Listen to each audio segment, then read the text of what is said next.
I have started the recording. Okay. How many of you have heard about Adrienne Rich? No. Okay, before that, how many? I will introduce myself. My name is Pritha. I have been teaching English for close to 18 years now, and I'm fond of literature, and I am personally very fond of poems. How many of you are fond of reading poems? And why so? It somewhere resonates to the life that I probably feel closer to. Okay. It's a good expression which actually gives about everything in a very rhythmic form and a very lyrical way. Okay. Anybody else? Takes me to a different world. I can think anything, but when I live home, there are no barriers to my thinking. You are free to integrate. Yes. Yes. Divya? Yes, free flow of thought. And are there people who do not like poetry? You like prose more than poetry? Anybody? Why so? I can connect. You cannot connect. Does it also seem that it's difficult to interpret poems than to, because prose is more straight? They try to say a lot in a few words. Yeah. And have to keep the pattern and the rhythm and it's also more to do rhymes. Yeah. A poem's pattern is more to do with the poet's life. Absolutely, and I think we are also talking of poetic devices over here. Exactly what Karuna tried to say, that poetic devices are primarily used by poets to express a lot by economizing on the words, and that becomes difficult.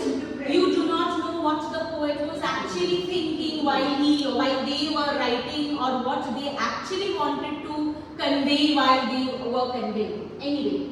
So we are doing a poem called Aunt Jennifer's Tigers that was composed in 1951 by Adrienne Rich. Now Adrienne Rich is an American poet.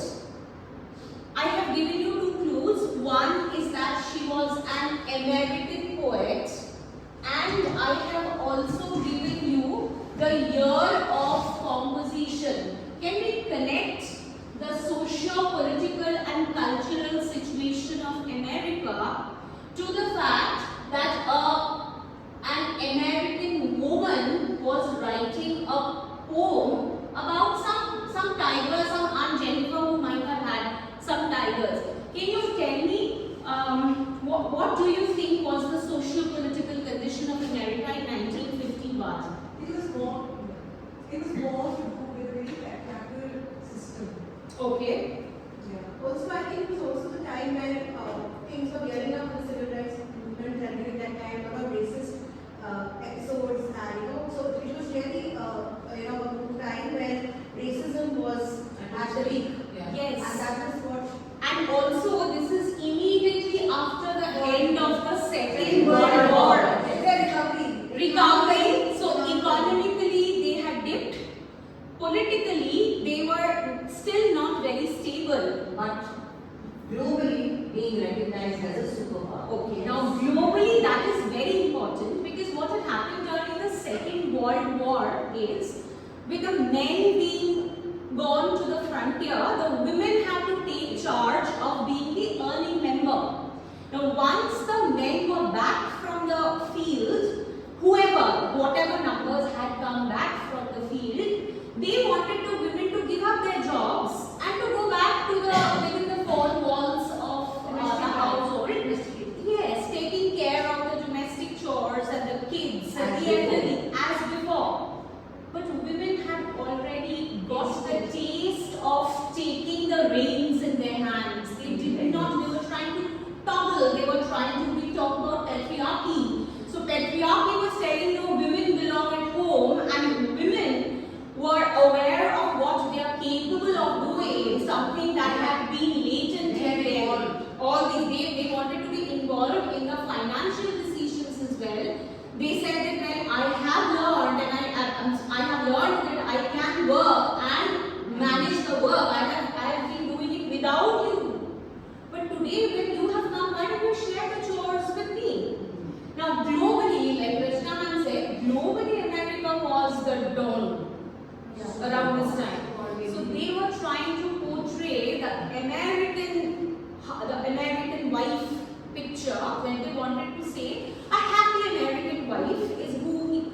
is she who stays at home.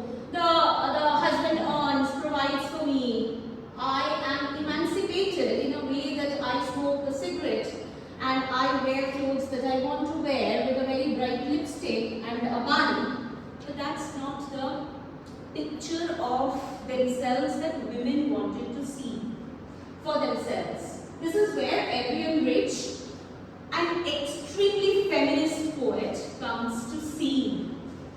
So we are now talking about a poem where she uses very strong symbols in order to portray what she wants to portray. Now I come to the next question.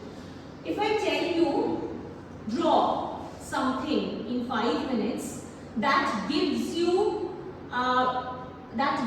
the idea, no, draw a picture through which you want to show independence and freedom. What would be the symbol of freedom for you? It would vary from one to another.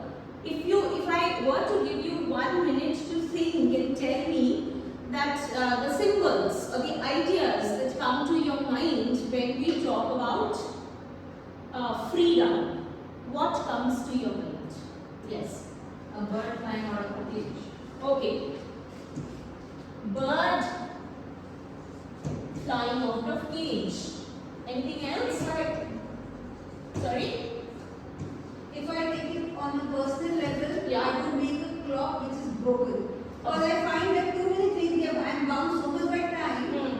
I don't want a clock, I don't want alarms around me. So that's my symbol of Smashed. Yes. Driving a car. Driving a car. Okay. I can think of running in an open field. Somewhat balloons came into my mind. Flying balloons. I don't know how. My balloons. Just get it, right? Just Sorry? balloons, she said. Flying balloon. Just a balloon. No, flying. please. Flying balloon. Yeah, balloons in the air. Balloon flying in the air. Now, May I know it, ma'am? of course, you know, in the previous page we had spoken about poetic devices and we had discussed how we do not know what the poet wanted to convey. How do I know as to whether I'm interpreting it the same way? See, we are all trying to talk of symbols. We are all talking about freedom, but the symbols are different. Yeah, these are metaphors, these are imageries, visual imageries, they could be tactile imageries. For Adrienne Rich, the symbol for freedom is tiger. Aunt Jennifer's tigers are not the living tigers. She has never had a pet tiger. Now, Aunt Jennifer is a fictitious character, but it could be any woman in the contemporary American society. Having said that, I will take you through the poem, just give a read so that we understand, try to understand and grasp whatever we can.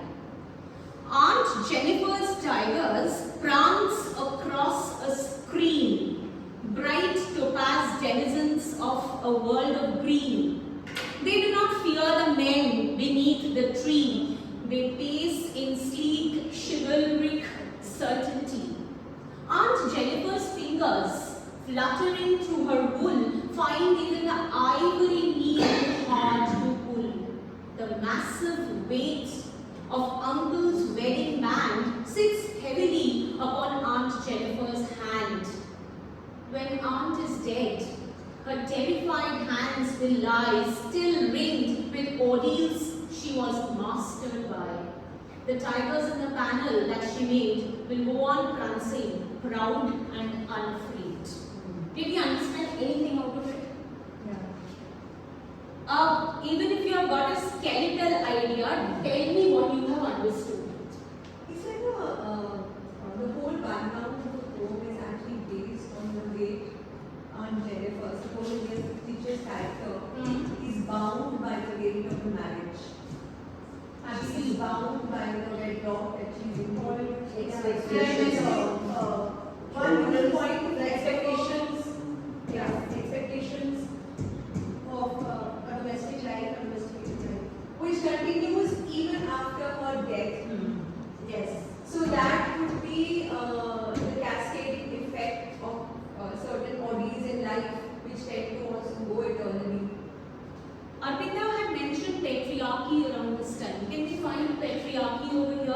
where marriage is still the point of salvation for a woman. Her life is salvaged only through marriage. So she uses only one very strong imagery throughout the poem, which is that of tigers. Aunt Jennifer's tigers symbolize everything that she is not, but she wants every other woman to be. Somewhere she realizes that she has not been able to be so many things that she wished she could be, and she wants the next generations to take the control of life in their hands, not leave it with the patriarchal society or by the marriage ring, another symbol. She doesn't talk of marriage, she talks of the ring. Like heavy on the hand or something. So a marriage ring as something as lightweight as a marriage ring lies heavily in her fingers. So the overarching symbol is that of being constrained, of being weighed down, not being able to find an identity of her own. She is just Aunt Jennifer, and we do not know anything about her but the fact that she is unhappily married. And the last stanza beautifully says that even when Aunt is dead, her terrified hands will lie still ringed with ordeals she was mastered by. So the ordeals, the challenges of her life had taken control of her life, and even when she dies, if she dies she will die a married woman. And she is so used to being terrified of being instructed of the do's and the don'ts, of the yes and the no's, that even when she is dead, her hands are terrified. Terrified hands. Fear is a practice. That is what we have seen even in history. Perpetrators have always tried to create fear. We have seen in Indian history the British government constantly trying to let loose the police and giving them an open hand of doing whatever they want to. We know of AFSPA in Kashmir, Armed Forces Power Act. The Armed Forces Special Power, where they can do whatever they want to if they even think that a certain person could be a terrorist. We have seen such things happening in Scotland, done by Britain. Nazi Germany. So what I'm trying to say is to see how patriarchy, the moment I talk of patriarchy, all these symbols come to our mind. We talk of Nazism, we talk of the British control on India.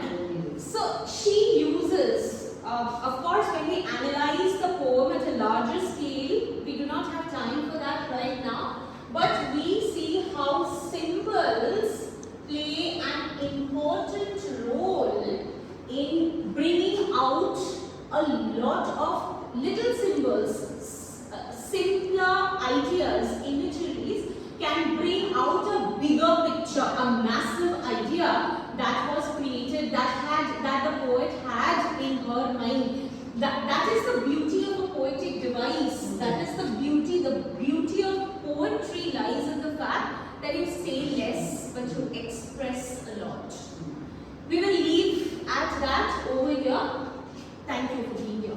I just want to add that that ring might look small, but Yes. to me during this discussion it came up as a handcuff. Yes. Yes. Even after death, I am not released. No. Yes. So she is constant. She's like a prisoner within the patriarchal society. Thank you for that. And the beauty of the poem is that symbols are each to its own. Yes. Depending on your reflection of life. Yes. Like She chose tigers. Yes. And all of us